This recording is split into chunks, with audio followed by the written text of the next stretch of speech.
Hi, I'm Jock. Hey, I'm Ray. You're listening to The Pig Wrestlers, a podcast where Ray and I are reviewing this book, Never Wrestle With A Pig by Mark McCormack. How you been? How's your week been? Slow, actually. For saying that, we've made more money this week than we have done ever. Oh, good. Well done. You know, there's a difference between the business doing well and you feeling productive. Sometimes they intersect. Sometimes they say, stuff will just happen and you felt you had nothing to do with it. And sometimes you'll work your arse off and nothing seemingly happens. Well, look, I'm a long-term person, right? I mean, I'm in it for the long haul. And so the results this week are sort of inconsequential. They basically the groundwork for that was laid months ago. Yeah. And so I'm really looking to try and make sure that the effort this week is paying major dividends down the line. And there's just very little that's happened this week that is setting up for success going forward. Are you still doing focus on the Skyscanner for mortgages side of it? Yeah, we put everything else to the side. And we've spoken now to 150 mortgage customers over the last 4 weeks. And we realized that there's a really big sort of customer experience gap for not only customers, but also the industry when it comes to adverse credit. If you have adverse credit, you think you can't get a mortgage. But if you are minded to help yourself, then once you call up a mortgage advisor, they instantly think, oh, this is going to be a few hours extra work on top of a normal mortgage customer. And so they're sort of disincentivized to help. Mm-hmm. And so if we can turn the process of which lender will lend to you from a lot of work and uncertainty to a guaranteed result in 3 minutes that is highly accurate, that hopefully changes the whole industry. And it sets a bar for what vanilla mortgages should look like as well. Yeah. And if that works the way we think it will, it gives us real credibility to then build more partnerships. And those partnerships is where the business value will be now. So I like the fact that particular insight about the adverse credit came from speaking to tons and tons of real people, right? Because that's something that I am just always kind of trying to get people to do, because they don't realize that they don't know what they don't know yet. It's the only way to do it, because you have an assumption, and we always make decisions based on assumptions largely. And that's never going to be 100% of what you need to know. And it's been illuminating to a point that this is what people suffer with. Now, once we build a product and put it in front of them, we'll then learn how they feel about it. Do they want to self-serve? What do they do? What do they do next? What do they want to do next? What can we do to help them do something next? Are we putting this in the right place? Is it in a format that is useful to them? And then all the nuances of conversion on a web page, right? Is it messaged correctly? Are we speaking authentically to the customer? Like, this myriad of stuff needs to come next, all this learning. And so the longer we take building that prototype, the further away that learning is. And so this first prototype isn't the product, right? It's a stepping stone to the next lot of learnings that we know need to be gained. So when you're talking to these people, I think it's really useful to get a sense of how you approach the conversation. Yeah, so for me, the mum test is super important. So not talking about what we're trying to achieve, but deeply trying to understand the customer, their mindset, what decisions they're making, why they're making those decisions. At the end of the call, now that they know this, what would they have done differently? The typical calls revolve around, how much can I borrow? Right, that's the big thing. How much can I borrow? Okay, fine. You can borrow this much based on your income and your credit profile. Great. So can we borrow that much? Actually, I wouldn't recommend that because your deposit's really low. And because your deposit's low, this is the rate. Oh, wow, that's a lot more than they advertise. Yeah, because you've got the trifecta of not a great credit profile, a low deposit, and usually it's something else, like they're trying to buy a new build, for example. Like that's a no-no. Or it's right to buy. Yeah, say they live in a council property and they've got the right to buy, which is just free money from the government if you're able to take advantage of it. And so by the end of the phone call, they're just so much more knowledgeable. And now they can act with a lot more confidence. And actually, most of the time, it's not buying the home. It's either saving more or looking at different types of homes, because their view of the world is now updated to what's possible. And so if that can be done digitally, will they come to us for a mortgage when they're ready? Probably not. Yes, we've added value to their lives, but let's be honest, they're going to go with whatever's in front of their face at the time. Yeah. And so one of the things that we know people are engaged by is Rightmove and Zoopla. They're constantly getting alerts pinged to them. Have you checked out this new property that's come to market? And potentially that's the nurture for mortgage customers. They come to you, they don't really buy for the next sort of 6 months, 2 years.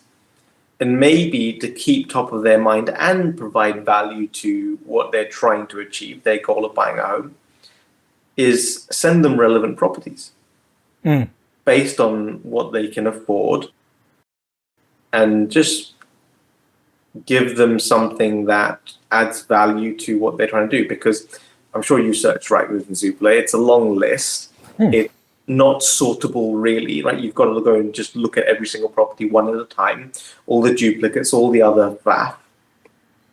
No one ever gets to the bottom of the list. So they absolutely do miss out on stuff that they might have liked and wanted to go and view. And so it's not the most acute of problems, but in this business opportunity, there's a lot of value for these customers for that to be solved nicely. Have you considered kind of literally, exposing an API and letting Rightmove and or Zoopla serve up your service, but through theirs? So that's the goal. Yeah. The goal is that we'll embed the Skyscanner for mortgages via API or white label to all the aggregator websites. So a comparison website, so compare the market, go compare Money Supermarket, Money Saving Expert, maybe even Citizen Advice and Which. That's why the adverse credit is so interesting. So if we go to, say, a Money Saving Expert or a Citizen's Advice, their customer base is invariably a lot of people with adverse credit. So they need to help these people. And that would be a useful partnership for us and them. Whereas a Rightmove is sort of everybody in the market. And so the vast majority of people are looking at vanilla mortgages. And so our advantage there is an advantage, it's just less of an obvious one. Here's a great example. So say you got into some sort of financial difficulty. You might have been advised to do an IVA or a debt management plan. But that prolongs the amount of time that this stays on your credit file. And so say you had some adverse credit 5.5 years ago. If you had defaulted and just let it default 5.5 years ago, in 6 months you could get a mortgage like an ordinary credit file.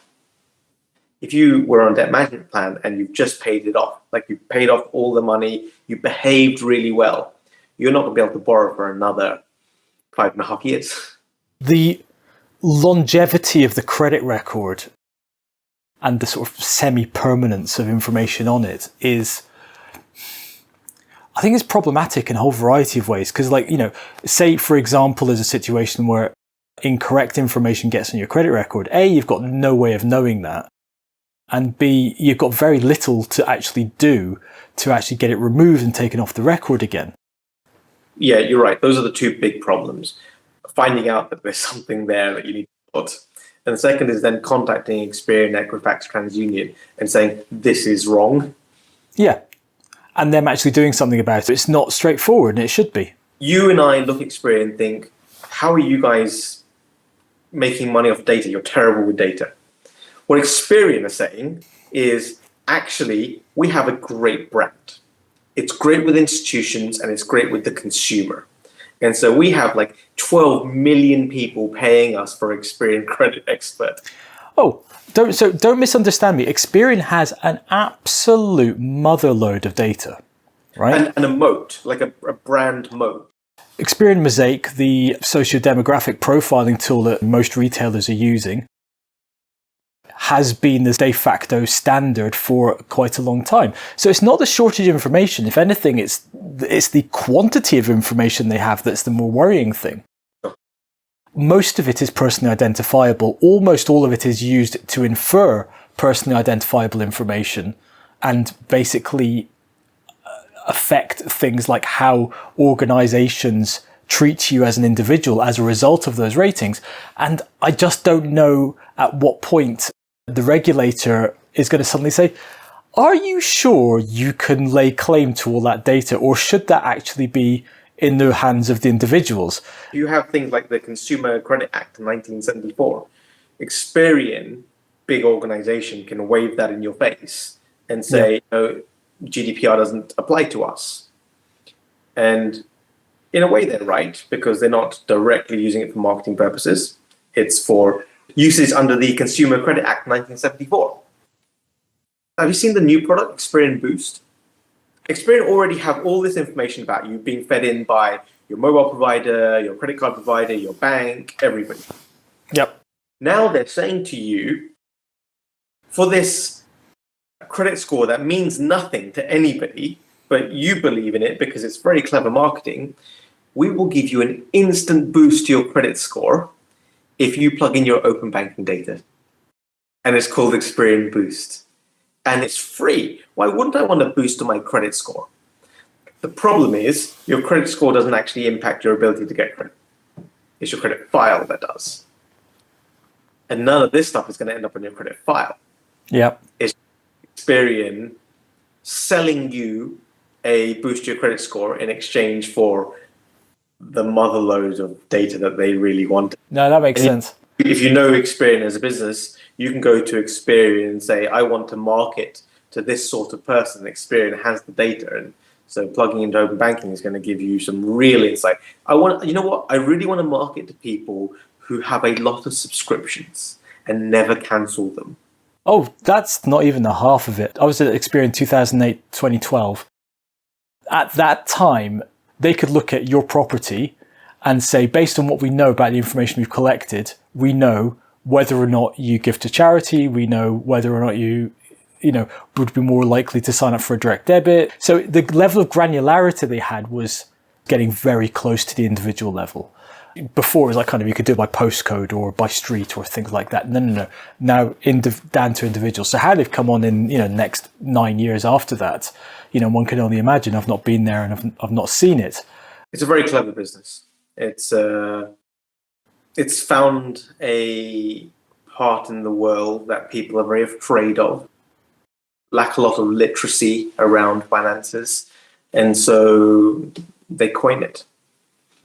So we did an exercise as part of the Skyscanner for mortgages stuff of seeing which credit reference agency each mortgage lender uses. Almost all of them exclusively use Experian. Some of them will use Experian and somebody else. Only one doesn't use one major mortgage lender doesn't use Experian. That's Skipton. So Skipton Building Society uses Equifax. Fun fact: American Express doesn't report to Experian. They report to TransUnion and Equifax. So you'll see Experian on your ClearScore app, which uses Equifax. But if you were trying to get a mortgage and you were advised, get a credit card, just do your grocery shopping on there, pay it off each month to boost your credit profile and show that you're good with credit, not going to help you with a mortgage if you get American Express. And this was a nuance too far for me to have found out. There's a bunch of rules that ordinary people generally aren't aware of their effect on their applications for a mobile phone contract or for a mortgage. The fact that this exists, this happens at all, is not right. If you have anything on your credit file that's going to prevent you from getting a pay monthly mobile contract or energy bill. Your alternative is to have the lack of security with a pay-as-you-go energy contract or mobile phone bill, which is one, more expensive, two, you're paying up front, and it just spirals out of control from there. And so your life is just much more expensive if you don't manage your credit profile. It's democratization of knowledge and information. Yeah, it just takes time. Nice one. Anyway, you have a good week. Good job. You're listening to the Pig Wrestlers podcast. We're meant to be reviewing the book Never Wrestle With A Pig by Mark McCormack, but we don't always get around to it.